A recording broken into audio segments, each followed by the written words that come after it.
grounded for nearly 2 months, President William Ruto got back to the friendly skies today, a 1-hour flight to Rwanda, making his first foreign trip since the outbreak of deadly anti-government protests back in June.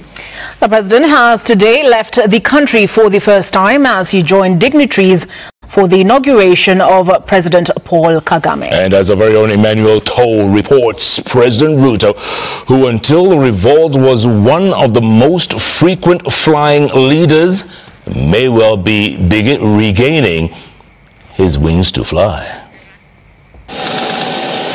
Before the revolt in June, President William Ruto ruthlessly clocked air miles at a rate not witnessed of all his 4 predecessors.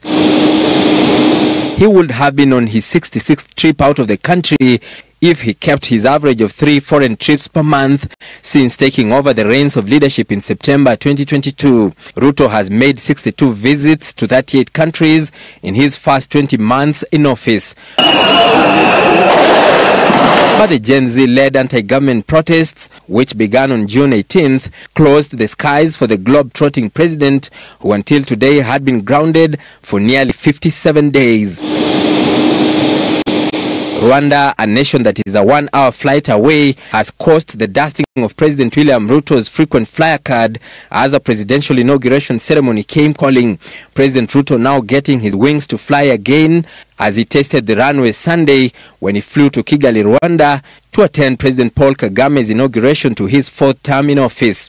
A statement posted on X by State House spokesperson Hussein Mohammed said Ruto had been invited to the event, noting that under President Kagame, Kenya-Rwanda relationship had blossomed, with commercial and people-to-people ties further consolidating for the mutual benefit of both countries and the region. Ruto, who was among 23 other heads of state and government who graced the event held at Amahoro Stadium, was seen interacting with other presidents at the event, all of whom he had not physically met since June.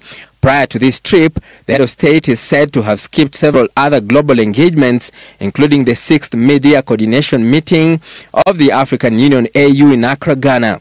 Ruto, who was appointed as the AU champion for institutional reform, was poised to attend the event, which was taking stock of the progress in AU media. Sources also say the president missed a trip to the US and another to Europe during the period of demos. You need to be around to do firefighting, to patch up with people like Rigathi Gachagua. You know, remember that time he has managed to patch up with Rigathi Gachagua. During the lull period, the president has resorted to engaging ambassadors, high commissioners and other members of the diplomatic corps at State House Nairobi, making calls as a way of engaging the host countries, a move political analysts say will serve the purpose and actualize austerity measures. But the world has been reduced to a village. There's nothing you can do from Nairobi here. Secretary of State of America, Blinken, he just called him and they had a very serious discussion. He didn't have to come. You don't have to travel. Ruto has traveled every single month since he assumed office in September 2022. Even with a lot of criticism, he said the benefits outweigh the cost. Kuna watu wengine wananipigia makelele, mbona umeenda safari hii, mbona umeenda safari hii. Hiyo ndio kazi yangu ya rais. Mimi ndio chief agent ya Kenya. Mimi ndio ambassador ya Kenya ya kupanga vile Kenya ikisonga mbele.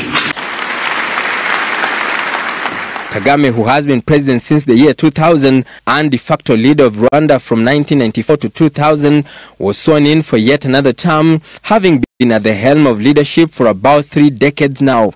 Emmanuel Too, Citizen TV, Nairobi.